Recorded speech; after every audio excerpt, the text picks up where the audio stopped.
Let's talk chapter 6, and this is piping diagrams. So piping, we've already kind of talked about this on Monday, but piping is a way to get some form of something from one place to another.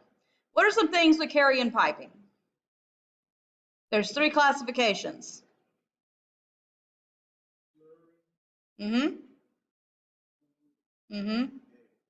Definitely. A slurry.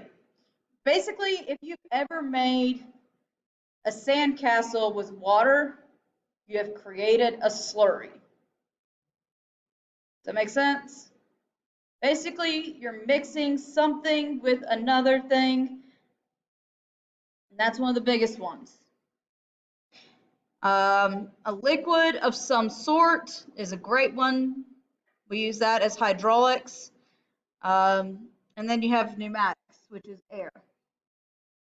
Now, there is one other thing that you can carry in pipes, but you have to be really careful how you use them. And that would be solids. Now, why do I mean by solids? Well, if you've ever really paid attention to how the show how it's made, one of the things they have to eventually do is what? They've got to eventually find its way to packaging, right? Some packaging is done with tubes. So once you do that, you have a solid being moved into a bag of some sort, right? So think about a bag of flour. That is a solid. It's not a slurry because it's not mixed up with something. It's just a solid. But it's still moving through pipes to go down and get put into a bag so it goes to the grocery store. It's not a more common use one because mainly that dry goods tend to be conveyor fed. But it is worth mentioning that sometimes they can carry some solids. Generally not very big solids. I mean, you don't really want to put a bowling ball in a tube. You could. Matter of fact, one of the old mail systems, one of the oldest things that we used to do with a lot of this. How many of y'all have been to your bank and used the outside tube system? Are you not sending a solid through the tube? Okay, that makes the point.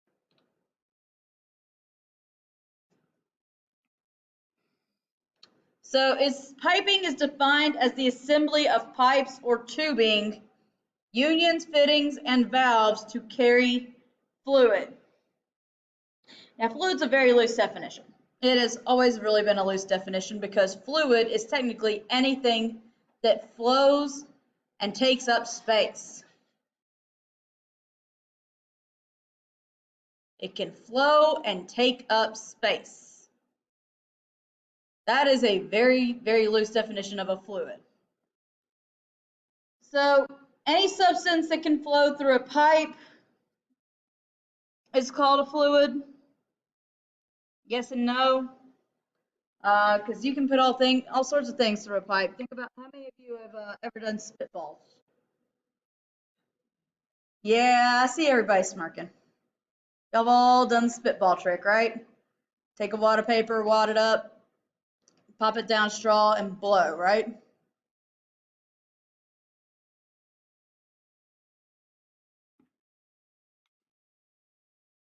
So that's why I say it's not technically a fluid, but you are technically putting it through a pipe. Okay? So the simplest systems are ones that we use to conduct water and sewage because they have a beginning at your house and they have an ending at the sewage plant. All right? Flow controlled by gravity. This is things like downspouts. A lot of, if y'all remember your history lessons, what did the Romans build? Aqueducts. Those big wall things that moved water by gravity down to Rome. Right? You want to talk gravity fed in being genius? That's the most genius thing you can do to move water, right? Let it do its work. Don't have to do the work yourself. It does the work for you. Most rivers flow, right? Do they flow uphill or downhill? They like to go downhill, right? They like a nice downhill slope. All right, another simple one is the downspouts at your house or your place of dwelling. How about that? You're supposed to have downspouts. Why? Because it redirects water away from your house as it rains. A lot of piping systems are not that simple though. Why? Because we have to get it to do other things than just move water from one place to another, right? We have to get it to move things more than just from one place to another. We've got to switch direction. We've got to change pressure. Possibilities are endless with that. Okay. So from chapter 5, what we've done here is we have basic symbols. And by adding markings to the symbols, we tell people that are having to put these together what they're supposed to be doing with it. Are you screwing it together? Are you welding it? Are you soldering it? Is it a bell and spigot? Is it a soldering, welded, bell, spigot, flange? Flange was the last one. Is it flanged? What was flanged? Flange means that this is my pipe. I'm going to screw it together with some form of a gasket between it. So think your car, right? Or whatever vehicle you drive. You have to have a gasket to make sure that everything seals, right? Same thing for this. This is actually very commonly used by waterworks. Why? Because they get a hold of some very big pipes and very big bolts. And that's all to use for things like sewer and water coming to your dwelling. Okay? So what do we do to control the flow? They're making new valves all the time, but these are the most common. You have gate, cock, plug, bulb, globe, check, and butterfly. These are the 7 main ones. Okay?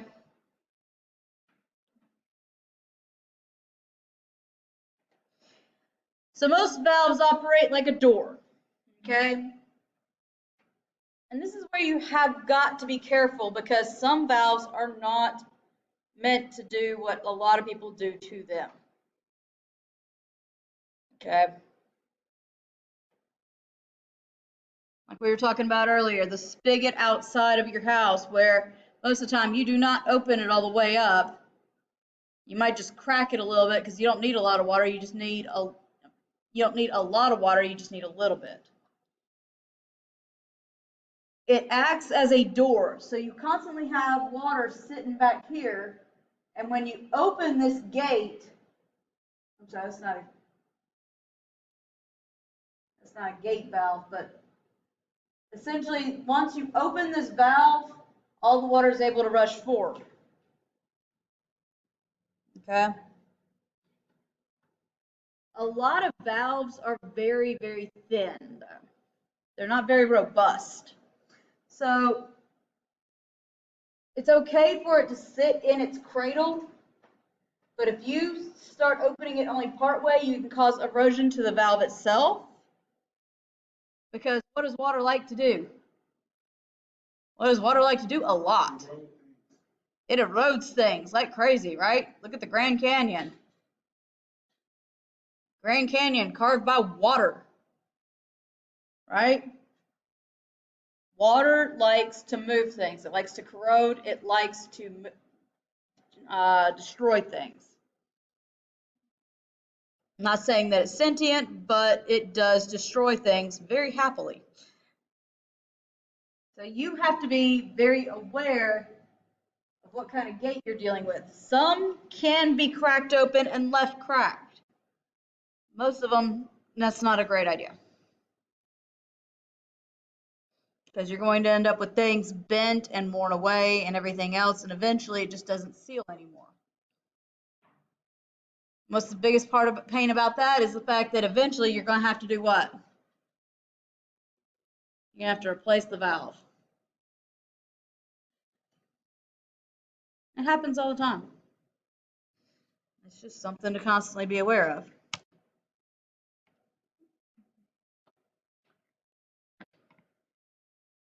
All right. So this is the cross section of a gate valve. Here's a flanged.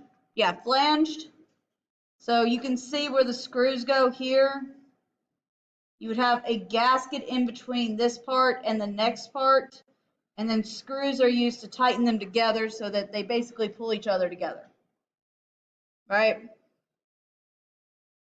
So that is flanged. That's actually a great picture of it. But this is a gate valve. Like I said, gate valves are not very robust generally. If you look at this guy right here, he's just got this simple disc that moves up and down. If you put too much pressure on parts of that disc, you're going to warp it. Y'all know what I mean by warp it, right? Where once it was straight, now it is bent. Simplest way I can explain warp if y'all don't know what that is. It takes nothing to warp something like that if you're not careful and your pressures are not managed correctly.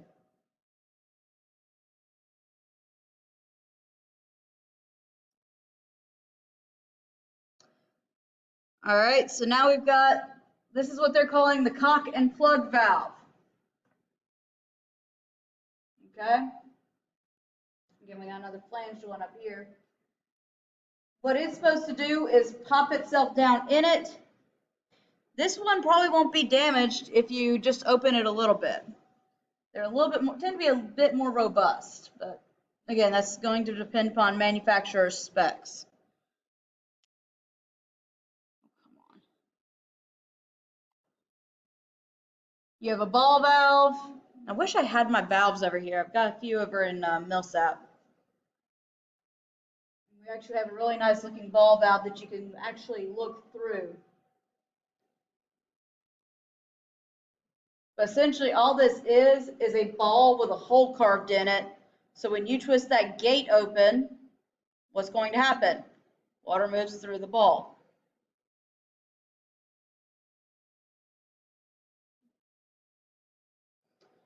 So again, you have your gate valve, your globe valve, you have needle valves, you have butterfly valves.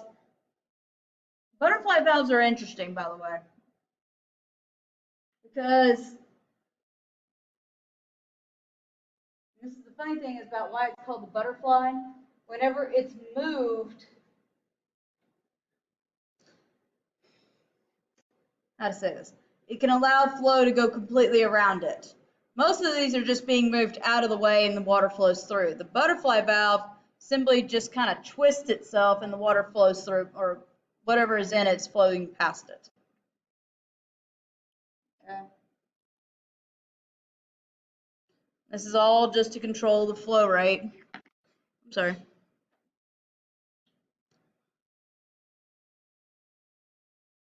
There's some writing here in apparent. Okay. Why did that happen?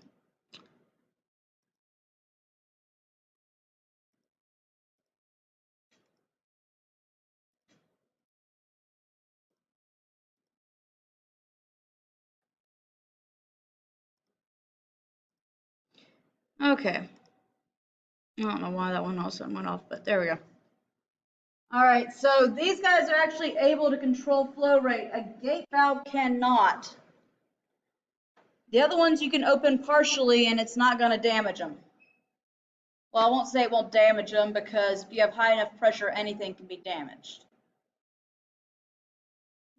But they're less likely to be damaged. How about that? Okay. Gate valve cannot control flow rate. He just does not like to do so. And all right, so we just talked about the different valves. The globe valve. As you can see, you've got a washer, you've got this whole piece that comes down and sits itself in the seat that prevents the flow. When you twist this open, it pulls this up and it allows the flow to move through. This is one of those that controls flow. Now, I'll get to that in a minute. Now, one of the most important pieces of equipment is the check valve. Why? Because it is a one-way valve. Now, here y'all thinking, why would a one-way valve be great? How many of y'all live on sewage where you're instead of septic tank? How many of y'all even know what I'm talking about? What a septic tank even is? Okay, septic tank is where if you live out like where I live in the boondocks, we don't have sewage, which means that we don't have pipes that come all the way to our houses, and any sewage we decide to put down in the pipes goes back to the city. No, we live where it goes to this giant tank that you have to get pumped out every couple of years to get rid of all the crap that's in it. Huh? Literally and figuratively. So why check valves? Check valves are a very interesting little device because they prevent flow from backing up. Now, in places where you have frequent flash floods, there are places, not here mostly in Birmingham that I know of, but there are places where sewers have backed up into people's houses. Now, what would be a great way to prevent that? Have something like that installed in line with your sewage line. Because the second that sewage started trying to push back into your house, the great thing about it is these little things right here, you have some sort of gate that once it starts feeling pressure back up, it closes. It stops it completely. It says, no, you're not allowed to come in here. Nope. Closes the door. Barricades it, and there is nothing getting by. Okay? Check valves are a little miracle machine that, honestly, it's a really awesome little valve. It's a very simple technology because all it takes, like I said, is a little bit of back pressure and it closes off and says, nope, no admittance. You're done. Nope. So it is a strictly one-way valve. It allows flow in one direction. So kind of like your heart is supposed to work, right? Now, if you have all sorts of heart conditions these days, but the way your heart is supposed to work is blood flows what? Blood flows one direction, right? Not supposed to flow back. There's all sorts of heart conditions where it does, but I digress. Normal function is flow goes one direction. It just constantly stays as a push.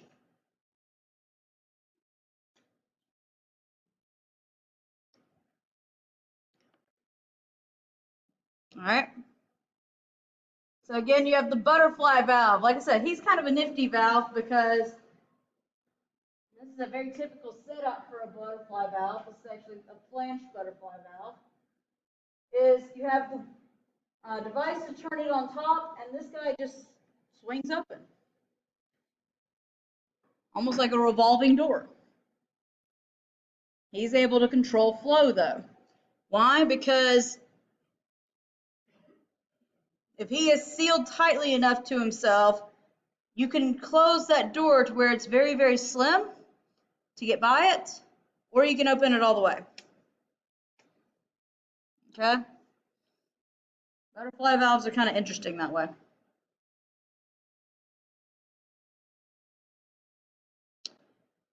So here's some different valve symbols. So we have gate valves, globe valves, ball valves, plug valves, butterfly, diaphragm valves, check valves, safety valves for gases, pressure relief valves. There's all sorts of different types of valves because sometimes Maybe the regular valves don't work and you need a what? Hmm? You need to customize it, right? Because maybe the regular valves aren't going to give you what you actually want. You need something custom. So they do have some custom valves. They're not too hard to find. You just have to do something that's a little bit different. So you only have 3 here that are motor operated in your book. So what does it mean for it to be motor operated? What do y'all think?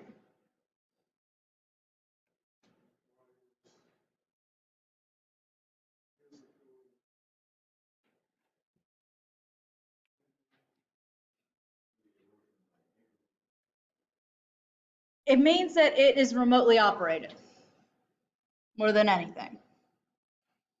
It means that, maybe this thing is, 10 miles underground, and let's say I work at Waterworks and I need to shut off that area so that my workers can go in and dig it up. Does it make sense? That's a great use for motor operated, right? So all I gotta do is send a signal to that motor. What's it supposed to do? Hey, no admittance, right? Shut everything down, stop it all. That way my Waterworks guys can get in and deal with that section of pipe. There's all sorts of ingenious ways to use these. Kind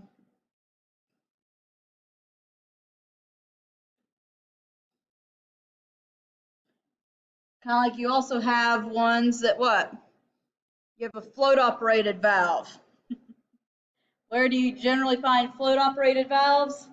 What is one of the most, no, better yet, what is one of the most common place to find a float operated valve? Yep, it's in your toilet. Because how does the toilet know when to shut off? How many of you have ever even looked in the back of your toilet? There are a couple of people have even looked in the back of your toilet. Okay.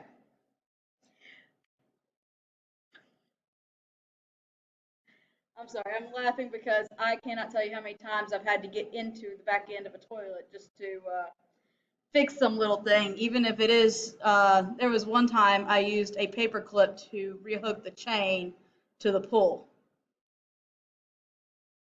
Why? Because we didn't have an S-hook, and I figured that would work temporarily enough that we could get the toilet back in operation when I was working retail. I thought it was clever enough. I mean, paper clips, it looks just like an S-hook. You bend it out.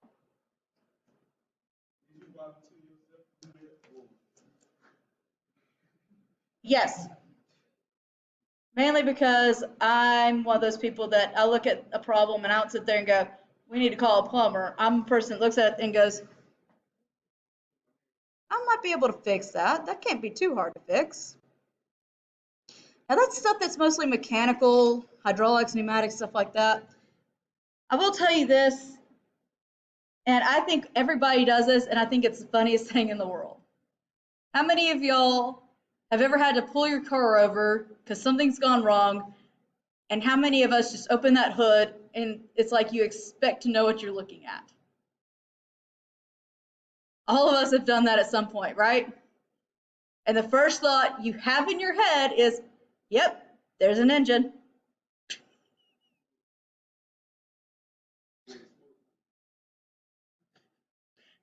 There's an engine.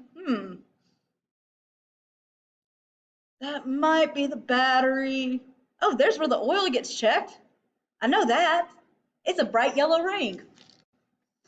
I swear, I cannot tell you how many times I've lifted the hood of my car and I've looked at it and just thought, yep, that's an engine. Well, heck, I'm not a mechanic. I don't know that much about it. The only reason I know half the stuff I do is because my dad's taught me.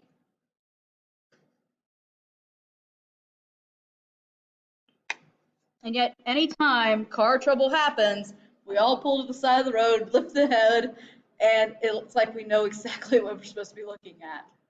No, we all just kind of go, yep, the engine's still there. It hasn't moved. It is still there. So yeah, I'm one of those people. Because generally, most solutions really are that simple, right? And if you never try to fix a problem, it never gets fixed, right? Yes, I could have just told my manager, hey, we need this, but generally, a lot of the fixes just aren't that hard.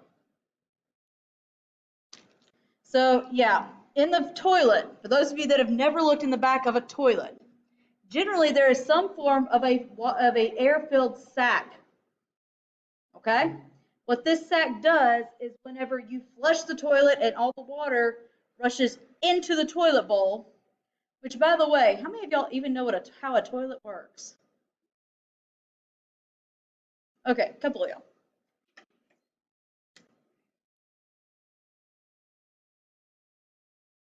Basically, here's your bowl, and then it goes down into this U.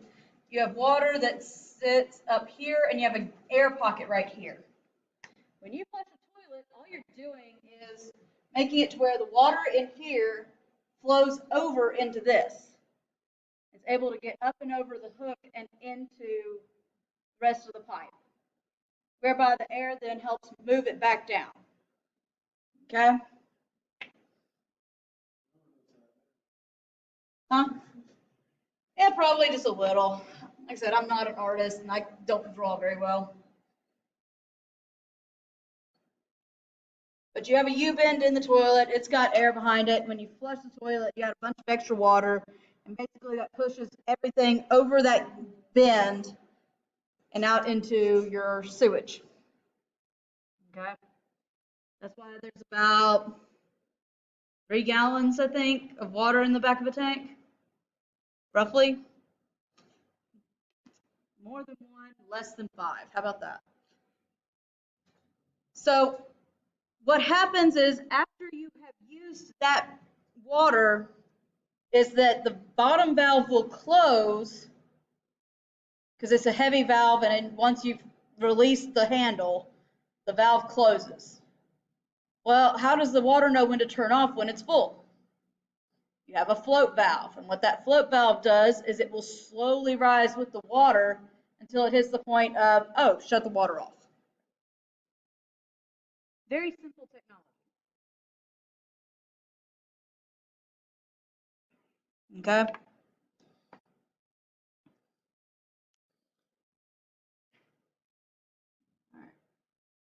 So here's some more valve symbols. You've got butterfly, needle, diaphragm, Y-type, three-way check valve, bottom, relief, and control.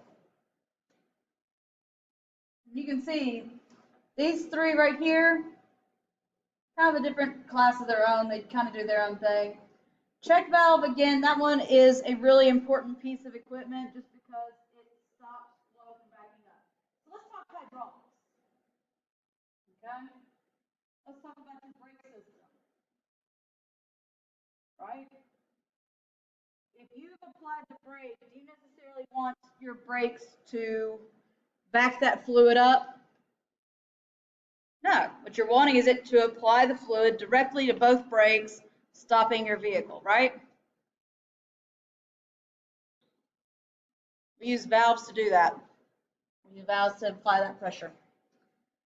There's all sorts of different ways that we can set this up, so trying to keep us moving here because we've got to keep going. So reading schematics. So back whenever we started this class, I told y'all that reading schematics is kind of like learning to read different languages. So far we've looked at electrical schematics, and those are a language in and of themselves, yes? Well, so is piping and hydraulics and pneumatics that all kind of come together with this. So what you're always looking whenever you're trying to figure things out is what are the symbols and what are they for? In this case, these kind of give themselves away as what?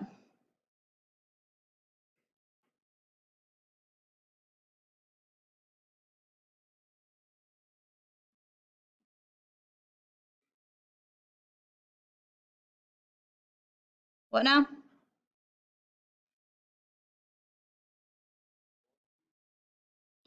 They give themselves away as some form of a piping system, right?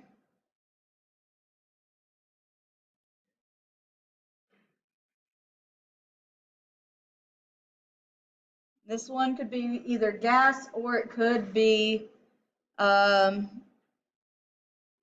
fluid.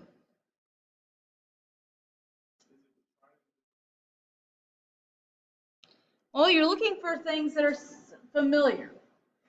So this right here, what does these mean?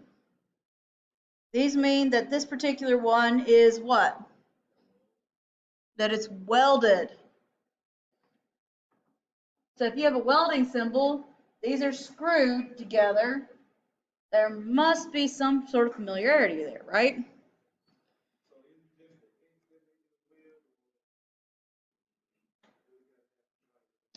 That particular one is a welded Y.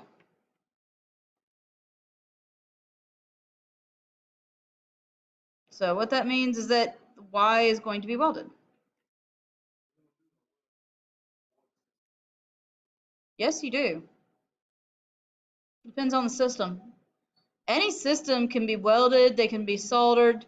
Under your sink is generally screwed together. Why? Well, because if you drop, let's say, something expensive down the drain, you might want to be able to retrieve it, right? That you have ways to clean things out. If it doesn't need to be a permanent connection, generally it is not welded. However, if it needs to be a true permanent connection, yes, it will be welded. Um, for instance, if you've got to get in and clean the grease traps out of your house before you get a fatberg backing up into your house, yeah, you won't be able to get into those pipes.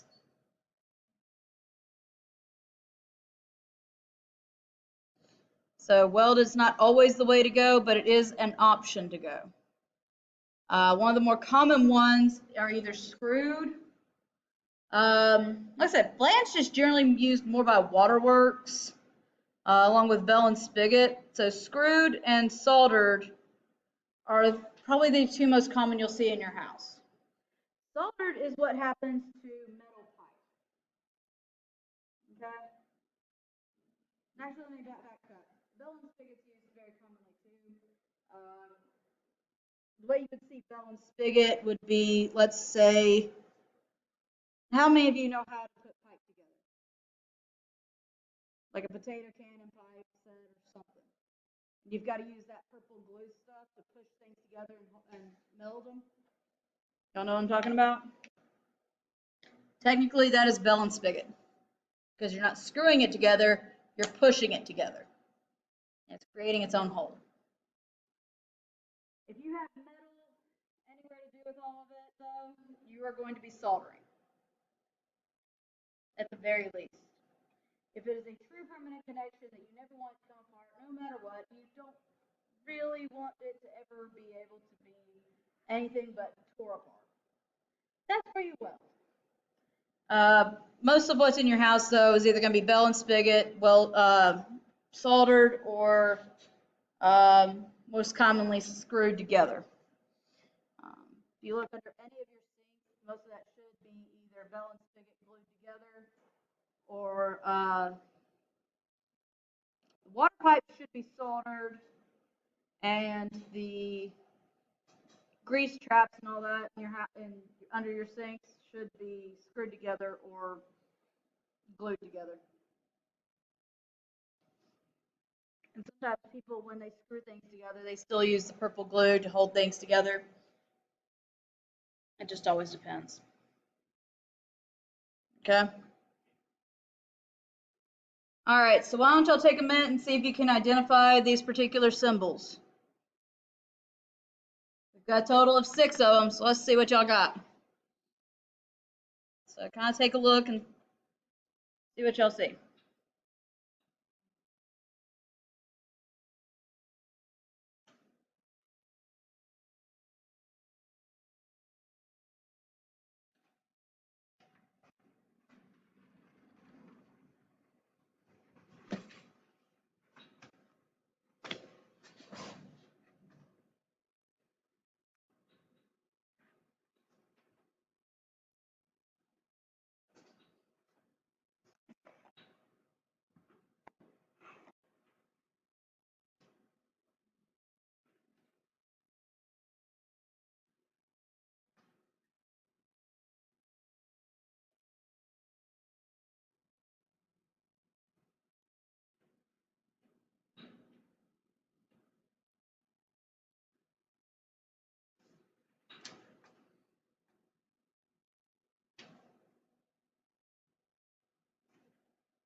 All right, guys, so let's go ahead and go through these. The first one is what?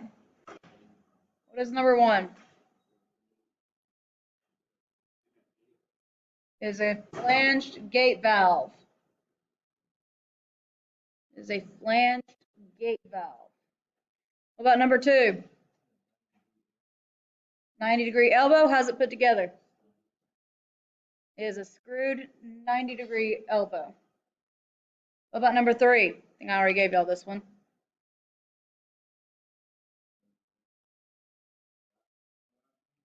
It is a welded Y.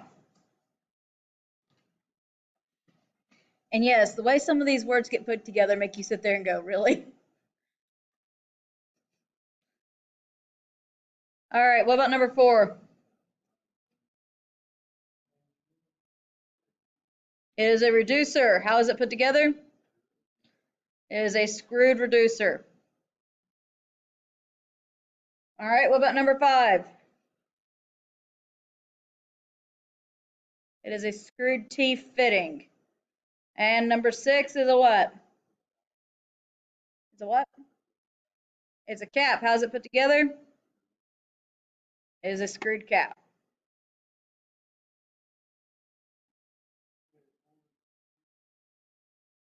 Yes. If you look back in the very end of chapter 5, reducers come in one of a couple different ways. I'm sorry, it comes in everywhere. But if you look at the one that is screwed, the most simple symbol, it's figure 514. I'm not sure what page it is in your book because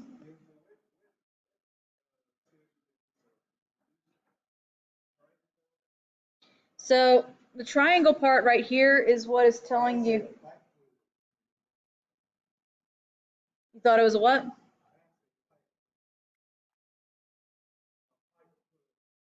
A pipe plug? No, plugs and caps.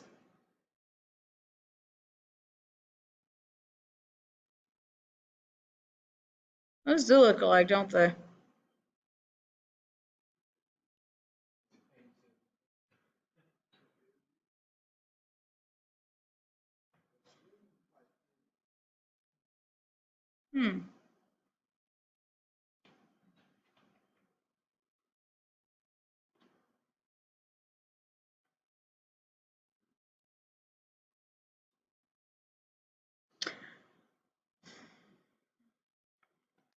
That might be something I need to bring up to the authors and need to do a little more research on. Because I just now noticed that myself.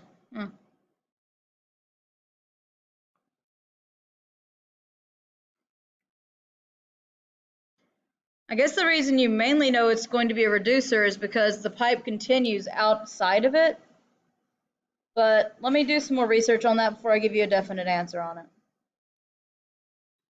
Okay. So schematics, this is one of a water supply. So we have gate valves galore on this one, right?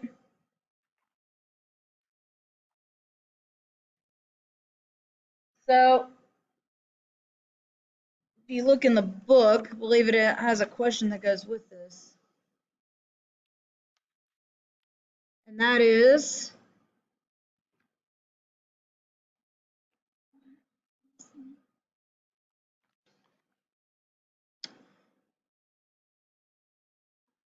so this is where all the shutoff valves are located. So if we're trying to get the drinking fountain shut down, where do I need to start by shutting off? Which of these valves do I need to put in the off position?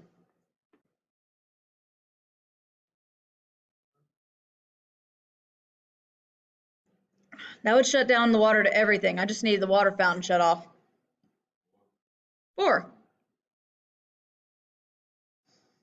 So yes, if you're trying to do the whole building, 1 is your main shutoff, right? But if you just need individuals, I feel pretty comfortable saying this. Most appliances and anything that has water has a shutoff valve close to it. There is a shutoff valve somewhere nearby that all you gotta do is go in, twist the valve, done. Water's off. Fix it will. Okay. So piping sizes we've already kind of talked about. These are nominal sizes. They are not exact sizes. Why? Because it's the outer diameter that's really important, because that's how they fit together. The inner diameters, you have what are called schedules. There's two different types. You have the heavy duty, which is a schedule 80, and you have the normal duty, which is a schedule 40. Schedule 40 is what is in your house. Schedule 80 uses mostly higher pressure or has a thicker wall. It's not dealing with the inner diameter, it's dealing with the outer diameter that you're looking at any sizing. But it is always nominal, which means that it is not exactly, let's say a 3-inch pipe is not 3 inches,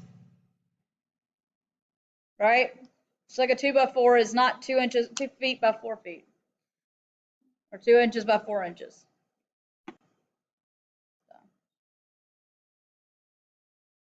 All right, so skipping through some of this because we're almost out of time.